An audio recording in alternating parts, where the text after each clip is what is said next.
Hello and welcome to another InfoPod video from Combat Fusion Martial Arts. My name's Andy Seetherton and today we're going to be looking at the technique Twirling Wings. This is a rear attack, a two-handed grab to the shoulders or to the neck itself. Now this is a close range technique and is the position of our opponent during this attack that allows us to understand that it is actually a close range technique. Namely that our opponent is so close we can actually feel his forearms pressing into our back.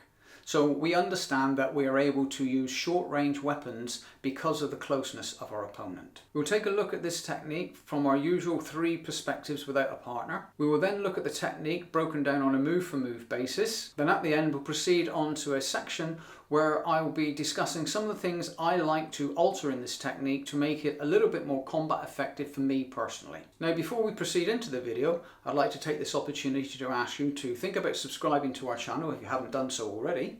And also don't forget to hit that notification bell so you're told when we actually put up videos for you to view. Also give the video a like and please think about sharing it out to your friends. So if there's anybody out there you think might find the information useful, let them know about it.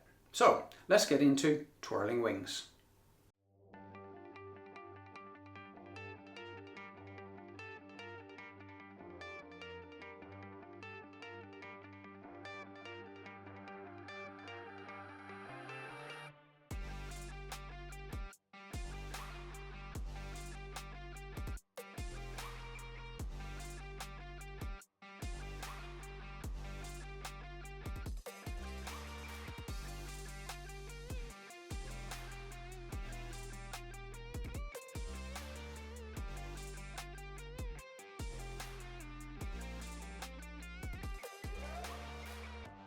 The basic attack in this technique is a close rear grasp to the shoulders near the neck or to the neck itself.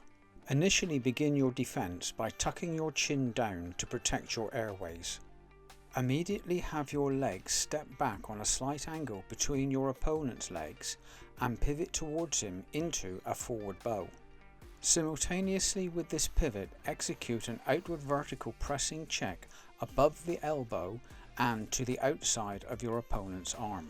Coupled to the pressing check, deliver an inward horizontal elbow to the rear of his lower rib cage. Proceed to swap your arms over, now having your striking arm take over the pressing check. Follow up by pivoting back from the forward bow into a fighting horse stance, as your previous checking arm now converts to deliver an inward elbow strike, this time to the front of your opponent's ribcage. Elbows are classified as wings in Kenpo, and the spinning action of your elbows gives this technique its name, Twirling Wings. We will now proceed on to the extension to Twirling Wings. If you do not require this at your stage of training, you may wish to bypass the next section of this video. Continue with a rear crossover, stepping out into a reverse bow, sweeping your opponent's stance with your lead leg, delivering an optional back hammer fist to his groin if you so wish. From the reverse bow, deliver a knee kick to the inner knee of your opponent's other leg. End this knee kick by planting your striking leg into a front crossing twisted stance. Immediately pivot out of the twisted stance, delivering a straight leg lift up and into your opponent's groin. After making impact with the straight leg lift, allow it to return along its path of action to plant into another front crossing twisted stance, as you simultaneously execute a back hammer fist to your opponent's face. From here, front crossover and cover out.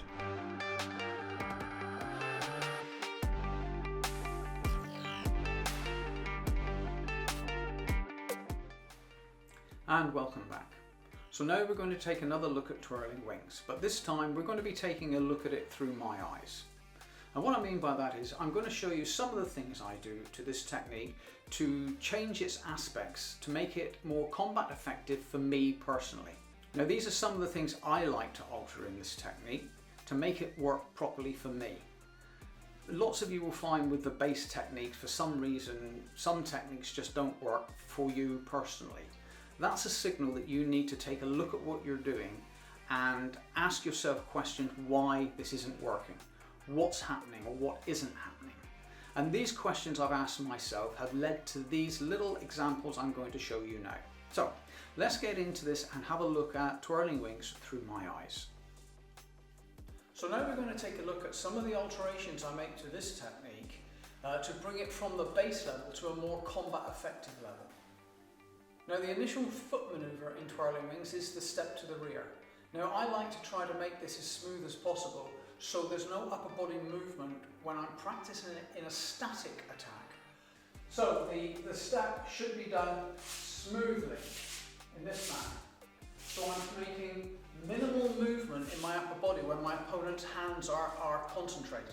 So he doesn't sense there's a backward movement towards him. So that's the first thing I try to do, is make that step as smooth as possible. And that's generally by putting the weight onto the other leg, so this frees up the moving leg to move smoothly to the rear. So I don't telegraph my movements with my upper shoulder. Now that's if I'm static. Obviously, like with all techniques, I can be moved around. So in Twirling Wings, if I was pulled back, my opponent grabbed hold of me and pulled me back towards him, or moved back with me, I would instinctively take that step anyway. So that would be covered in the movement applied to me by my opponent.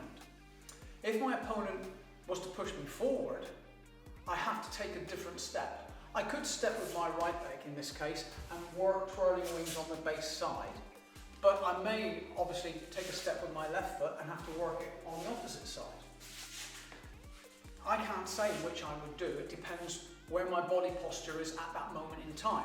However, it may be a case where if I'm pushed forward, I may not have the option to do Twirling Wings. I may have to go into something like circling wing. I can't say, but the option is there to alter the technique if you feel the need to. Another aspect I put into this technique is before I deliver the outward pressing check to my opponent's outer arm, I tend to use my shoulder to initiate the movement on my opponent's arm. So after I've done the smooth movement here and I've minimised my movement in my upper body, before I rotate towards my opponent, I'll roll my shoulder up this manner. This has an effect of pushing my opponent's arms back into his body. Once they're back into his body, it's easier for me to disturb his posture.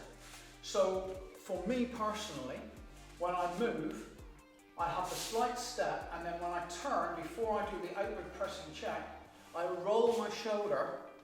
This places my opponent's arm into a more favourable position, in my opinion, to make this pressing check more effective. Now when we move on to the next part of the technique, we're going to move on from the step and the shoulder roll to the outward pressing check. Like an outward vertical block, but it's more used as a check than a block itself. Now, when I do this, I don't stick to the standard movement of stepping back and rotating the body around and keeping the arm like this. This is what we tend to see a lot of the time. It's the basic position, what we term to tell an L position, used a lot in short form 3. What I tend to do is as I turn, I cover my head with my hand and allow this to create a protection against a possible counter-attack. But it also allows me to move in with my body in a sense of I'm making my body weight biased to the front and applying pressure to my opponent. This keeps his posture off balance. I term this a positive pressure technique. And as such, I keep the pressure onto my opponent, keeping him leaning away from me and exposing more of his ribs. This then allows me to deliver the next strike, which is the elbow. Rather than horizontal, I like to deliver it down on a diagonal plane, which allows me to use marriage of gravity on this angle of attack. I also use a modified forward bow, which, as everybody knows, a collapsed forward bow is basically a close kneel. Now with a close kneel, you don't have to have the knee 1 inch from the floor, which is the standard practice. This is still a close kneel, even though my knee's high. It's just convenient for me at that point in time. So as I rotate, roll the shoulder, I cover my head, allow my weight to go forward, and I drive the elbow in on a downward diagonal plane into my opponent's rib cage.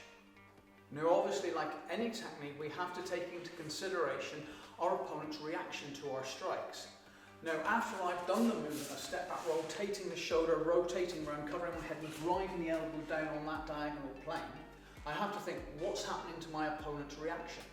Well, in this case, he may drop down onto one knee. Well, in that case, I can convert on and maybe use the backbreaker. Now, from this last position of where we're covering our head, delivering the downward diagonal elbow whilst in the modified forward bow, I now switch my arms around. My striking arm now becomes a pressing check, and I'm still delivering that pressure towards my opponent, keeping him off balance and almost staggering backwards in a way. From here, I rotate from this close kneel into the opposite close kneel, and then deliver another inward downward diagonal elbow, but this time I'm going to the front of the ribs. So now let's take this next position where we're delivering the second elbow and apply some possible counter-attacks. We're in this position here in our modified forward bow again, downward diagonal striking elbow and our hand up pressing check towards our opponent's arm. Now in this case we're going to say our opponent is going to try and counter-attack with his free arm. He's going to try and either punch, grab or push towards my head. At this point, as he grabs towards my head, all I'm going to do is immediately counter grab his arm and walk through and apply crossing talons. So another variation we can apply is something in the realms of entwined mace. In this case, we're in the same position, second elbow striking downward diagonally, checking hand up, and as our opponent goes to attack the face, we again counter the attack with likes of an outward extended blocking grab, but instead of walking through to crossing talons this time, we step forward and apply pressure straight towards our opponent's body, so his arms are crossed. At the same time, we're locking our lead leg in behind our opponent's foot, and then as we apply pressure backwards, causing him to fall to the floor. So, after the second elbow strike, that would be the end of the base technique. So now we'll progress on to the extension. From the elbow strike now, we rear crossover and sweep our opponent's leg, spreading his stance and dropping his centre of gravity. Now, in the base technique, what we should do is go straight for the knee as we front crossover out. This may not be possible if our opponent's head is dropped too low. So in that case, we're just going to apply the formulation equation and we're going to change our target, but not our weapon or angle of attack. This time, we're just going to take the head as we cover out into the crossover. Now, obviously, we have the option to get the head out of the way so we can actually take the knee.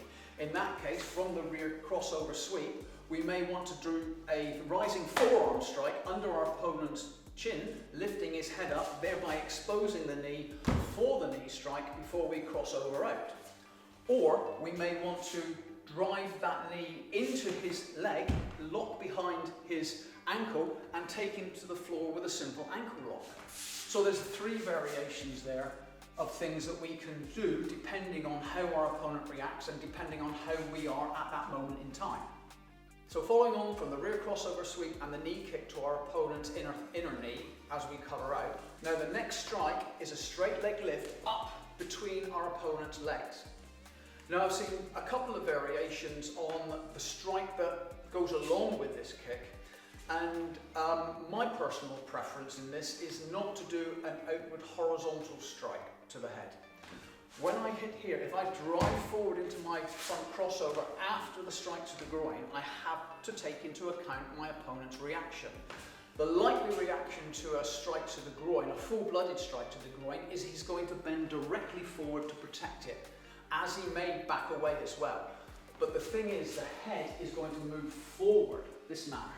If I'm going to do a horizontal strike to the head, whilst I'm in this position, there is a potential I could miss. My preference is to do an upward vertical plane strike towards the head. This means that after I've hit him in the groin and he has this forward reaction, I don't have to look to try to find my target. I know that my hand is going to hit something on this rising vertical plane. As he's coming down, my hand's going up. So I can actually split my vision. I can have my peripheral vision this side, observing my movements here and making sure I'm as accurate as I can possibly be, but I've also got the peripheral vision on this side, observing my surroundings. So I've almost got a diffused split vision here. Whereas if I've got to try and find the target, all my focus is here and I'm not concerning myself as such with what's going on over here. So these are just some of the alterations I make to Twirling Wings to make it more combat effective for me. Now, you may find them of use, you may not, that's fine. That's what martial arts is all about. Not everything I show you will suit you. Just the same as the instructors I work with, some things they show me doesn't suit me. Our martial arts should be personal to ourselves, and it's up to you to develop your own martial arts style. We have the system of Kenpo, but the way you do it is your own personal style. Well, thank you very much for joining us again here at Combat Fusion Martial Arts for another Kenpo self-defense technique video. I hope you're finding the information useful to you. Also, don't forget, if you've got any comments or any questions, please put them in the comments section. We do answer every comment or question we get. And also, once again, please don't forget to subscribe to the channel and give this video a like. So, thank you again for joining us. This is Andy Seaton saying goodbye.